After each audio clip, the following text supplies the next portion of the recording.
আল্লাহ তাআলা ওই জায়গার মধ্যে পৌঁছে গেলেন। এদিক দিয়ে আমার নবীজি ওই আসরের নামাজ আদায় করে সাথে সাথে ওই জায়গার মধ্যে গিয়ে হাজির। আমার নবীজি মাওলা আলীর রান মোবারকের মধ্যে, রানের মধ্যে, উরাতের মধ্যে নবীজির মাথা মোবারক রেখে ওই আরাম করতেছে। এই মুহূর্তে সূর্যটা ডুবে ডুবে যাচ্ছে। মাওলা একবার ওই সূর্যের দিকে তাকায়, আবার নবীজির চেহারা মোবারকের দিকে তাকায়। এবার মনে মনে ভাবেন, যদি আমি নবীজিকে ডাক দেই নবীজির মনে কষ্ট পাবে, ব্যথা পাবেন না, আমি ডাক দেব না। আবার চিন্তা করেন, আমার জীবন থেকে আসরের নামাজটুকু চলে যাচ্ছে, আসরের নামাজ তো কাজা হয়ে যাচ্ছে। আবার চিন্তা করে, না আমি যদি নবীর সাথে বেয়াদবি করি আমার জীবনে কোনো পুণ্য থাকবে না, সব নেক আমল বরবাদ হয়ে যাবে। তিনি কি করলেন? চিন্তা করলেন, আমি তো আমার নবীকে বেশি ভালোবাসি। তিনি বাবাজিরা ডাক দিলেন না। এদিক দিয়ে সূর্যটা ডুবে গেল। মাওলা আলী রাদিয়াল্লাহু তাআলা চক্ষু মোবারক থেকে চোখের দুই ফোঁটা পানি আমার নবীজির চেহারা মোবারকের মধ্যে পড়ে গেল। এবার নবীজি জাগ্রত হয়ে বললেন, হে আলী, তুমি কেন কাঁদো আলী? নবীজি ভাও, আমার জীবন থেকে আসরের নামাজ কাজা হয়ে গেছে। আমি চিন্তা করেছি আপনাকে যদি আমি ডাক দেই আপনার মনে কষ্ট হবে, এইভাবে আমি এজন্য আপনাকে ডাক দেই নাই। এবার আমার নবী বলে, আলী তুমি আসরের নামাজ পড়তে চাও কি চাও না? মাওলা আলী বলে, আমি তো পড়তে চাই, কিন্তু এখন চাইলে কি হবে, সূর্য তো ডুবে গেছে। মাওলা আলী বলে, এখন তো সূর্য ডুবে গেছে, এখন কিভাবে আদায় করব? আমার নবীজি বলে, সোনালি আমি এই মুহূর্তে ডুবন্ত সূর্যকে ইশারা করব। নবীজি ডাক দিয়ে বললেন, ইয়া আইয়ুহাশ শামস, ইয়া আইয়ুহাশ শামস, হে ডুবন্ত সূর্য, এই মুহূর্তে আসরের ওয়াক্ত হয়ে যাও। আল্লাহর কি কুদরত, নবীজির কি মহান মুজিজা। ডুবন্ত সূর্যটা আসরের ওয়াক্ত হয়ে গেল। সুবহানাল্লাহ। কিতাবের নাম হুজ্জাতুল্লাহিল আলামিন, 335 পৃষ্ঠা। হুজ্জাতুল্লাহিল আলামিন 335 পৃষ্ঠার মধ্যে রয়েছে। এবার মাওলা আলী রাদিয়াল্লাহু আনহু বলে, নবীজি গো, কত নবী রাসূলদের জীবনী পড়েছে, এরকম মুজিজা জিন্দেগিতে দেখে নাই। আমার নবী বলে, আলী তুমি আসরের নামাজটুকু আদায় করে ফেলো।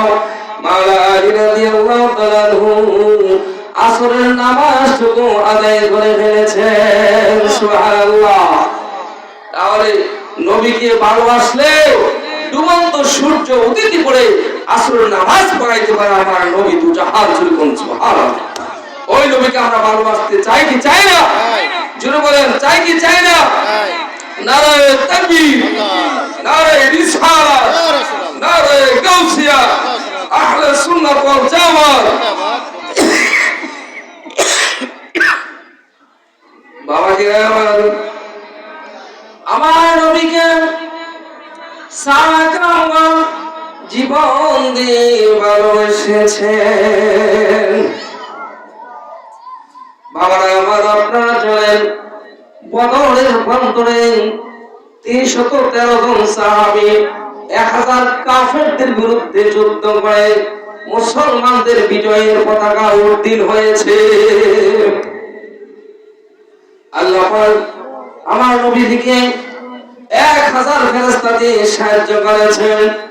যারা আল্লাহর রাস্তায় জিহাদ করবেন, দ্বীন প্রতিষ্ঠার জন্য, সিরাতুল মুস্তাকিমের রাস্তায় ইসলামকে প্রতিষ্ঠিত রাখার জন্য, যারা কাফের মুশরিক মুনাফিকদের বিরুদ্ধে যুদ্ধ করে, আমার আল্লাহ তাকে সাহায্য করবেন। সুবহানাল্লাহ। বাজার আল্লাহ পাক রব্বুল আলামিন ওই আমার নবীকে ওহীর মাধ্যমে জানায় দেন, হে আমার হাবিব, আপনি মক্কা থেকে মদিনা চলে এসেছেন, আপনাকে মারার জন্য কুরাইশ বংশীয় ওই কাফেররা যুক্তি করে, মিটিং করে, আপনাকে হত্যা করার জন্য, মেরে ফেলার জন্য। আপনিও তাদের বিরুদ্ধে যুদ্ধ ঘোষণা করেন।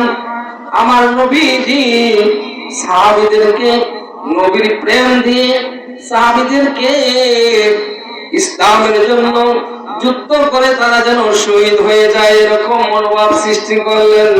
নবীজি পায়াতে রাসূল গ্রহণ করাইলেন। সুবহানাল্লাহ। নবীজির কাছে 1400 সাহাবী নবীজির হাত মোবারকে হাত রেখে পায়াতে রাসূল গ্রহণ করেছেন। আল্লাহ পাক কোরআনের মধ্যে নাযিল করেছেন, ইন্নাল্লাযীনা ইন্নামা ইউবাইয়ুনাকা